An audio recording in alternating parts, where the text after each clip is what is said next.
Տիկին Էլինար Վարդանյանը ԲՀԿ-ի ժամանակ շատ խոստումնալից պատգամավոր էր, թե հետո ինչ եղավ այս գործիչի հետ, տենց էլ չհասկացանք։ Լավ։ Հարգելի հայրենակիցներ, հարգելի գործընկերներ,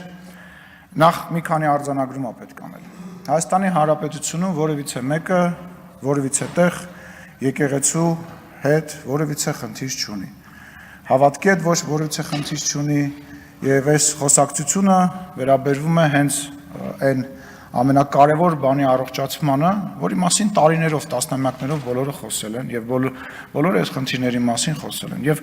հավասարության նշան դնել եկեղեցու եւ Կտրիչ Ներսիսյանի միջև կամ քեռակնոջ միջև, դրանք անարդար բաներ են։ Եկեղեցում կան շատ ու շատ պարկեշտ մարդիկ, բայց այդ մարդիկ հիմա գերու կարգավիճակ ունեն։ Դե գործող ինչ-որ մարդ կա, որը որտեղ ղեկավար է, ոնց են երեկվա միտինգներին տարբեր կազմակերպություններից մարդկանց տանում, այտենց ստիպում տանում էին, այտենց էլ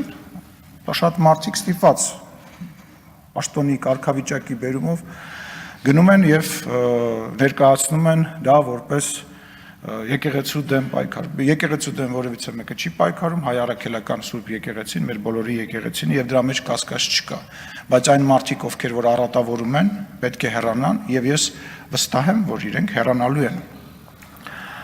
Երեք պարոն Մինասյանը այստեղ ազգային ինքնության մասին էր խոսում եւ ընդհանրապես ազգային բառը շատ է սիրում ինքը, բայց եկեք հասկանանք այդ ազգային այնուամենայնիվ որն է այդ պատկերացումը, իրանց պատկերացումը եւ մեր պատկերացումը։ Մեր պատկերացման մասին մենք շատ ենք խոսել։ Դա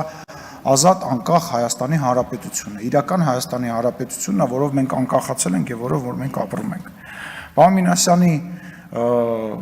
պատկերացումը դա 004 շրջաբերականի ազգային տարբերակն է, հա, գիտեք այդ շրջաբերականի մասին, կաշառակերությունն է, դա կոռուպցիայի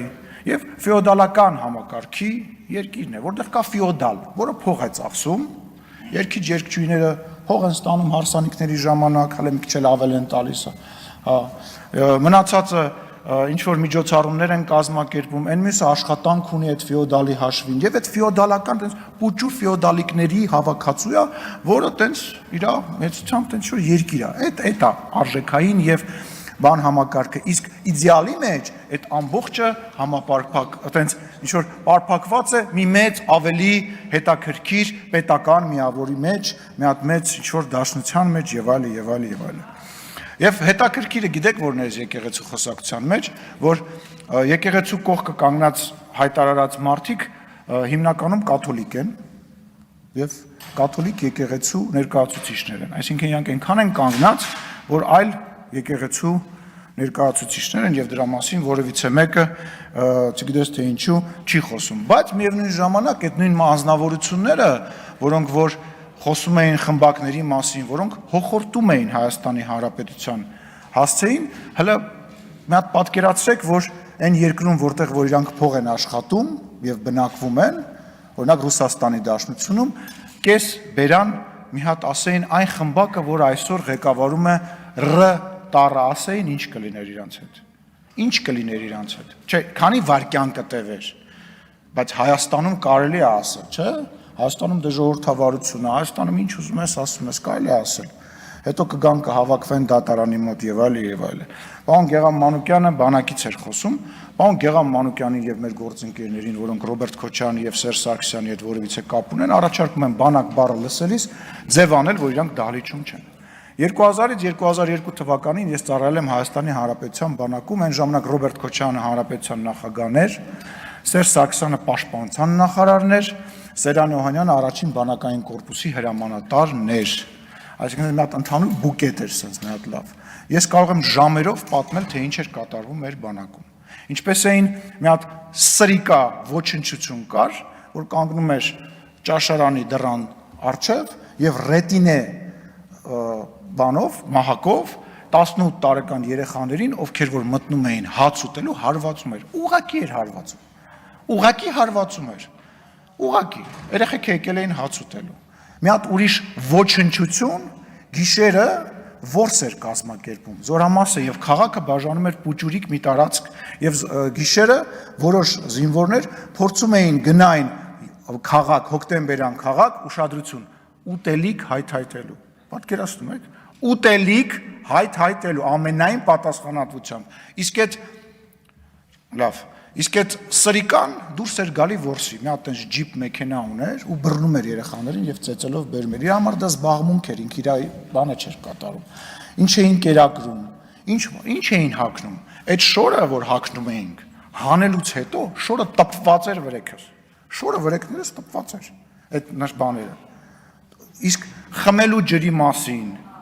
լողանալու մասին ընդհանրապես չէ։ Ուրա Սերյան Օհանյանը, ուզում եմ հասկանամ, ուրա առաջի բանակային կորպուսի հրամանատարը, ուրա Սերժ Սարգսյանը, պաշտպանության նախարարը, որ մեծ խոսում են, ուր են դրանք, Ռոբերտ Քոչարյանը, որ բերանը ծռելով մեծ խոսում է, ուր են, թող գան ինձ եւ հազարավոր այն զորամասը, որտեղ ծառայել եմ, ու չեպկայ ա եղել, եւ ամեն 6 ամիսը մեկ երեխեք են եկել գնացել, ուր են այդ դոլարավոր միլիոնատերները, թող գան ինձ պատասխան տար, ինչի են մեր ուտելիքը, ինչի էր բանի մեջ, ամանի մեջ լցնում էին եռացրած ջուր, կտրտած կաղամբ, կներեք որ պատմում են, բայց պետք է շփացնել էսի միլիոնատերների երեսներին, էլի։ Կտրտում էին, լցնում էին կաղամբ, կարտոֆիլ ու կիլկիվ տամատնամ սոուսի, եռացնում էին ու տալիս էին երեխեքին։ Իսկ հաց ստանում էինք 7-ից 10 օրը մեկ, այդ հացը փաթաթում էին թաց շորի մեջ, դուք պատկերացնում եք հացը 7-10 օր փաթաթված, ուր են սրանք, ուր է այդ հայրմեր չիմացող մարդը, որ մեծ փրթում է, գիտի իրա փողեր իրան փրկելու, հա, այնքան կարամ պատմեմ, որ կամ Քրիստինեն Վարդանյան, պատերազմից 5 րոպե առաջ ապա, այդ ինչ ինֆորմացիա ունես, ինչ պատերազմից 5 րոպե ապակաս, բան եք անում, ուղղություն եք ցույց տալիս, պատերազմից 5 րոպե պակաս չի, մի անհանգստացի, հետ ինֆորմացիա ուղարկի, ասա չանցավ, չկարողացա համոզեմ, որ պատերազմին 5 րոպե ապակաս, մի կրակեք, մի հարցակվեք։ Տեղավորենք բանտերում, որ մեկիտ ենք տեղավոր է բանտերում, այնքան մարդկա ստեղ բանտեր տեղավորելու համար, որ տենց քաղաքական տեղավորելու ուլներ, բանտերում տեղ չեր ելնի, բանտերում տեղ չեր ելնի, հերթով բոլորիդ կտեղավորենք բանտերում մարդկանց խափելու, ստելու ու ուրիշների համար աշխատելու համար։ Բաղրամյան գնացեք եւ տեսեք, այդ Բաղրամյանի մասին նոր իմացար, 2 անգամ ստեղ լսում ա եղել, բա ուր է իր Տիկին Վարդանյան, թե Թագուհի Թովմասյանի պես գնա երեք գնաց նստեց կողքները նկարվեց գնաց տուն։ Մի հատ է դու գնա նստի, նկարվի գնա տուն, ինչ ա եղել, կգաս տեղ հետո ելույթ կունենաս։ Եվ վերջում, որպես ազգային ժողովի նախագահ, որպես մարդ, որ պետք է ապահովի ազգային ժողովի բնականոն գործունեությունը, Լևոն Քոչարյանին եւ Իշխան Սաղաթելյանին ասեք թող այնուամենայնիվ վերադառնան դալիճ, իրաց բան չի լինի ստեղ։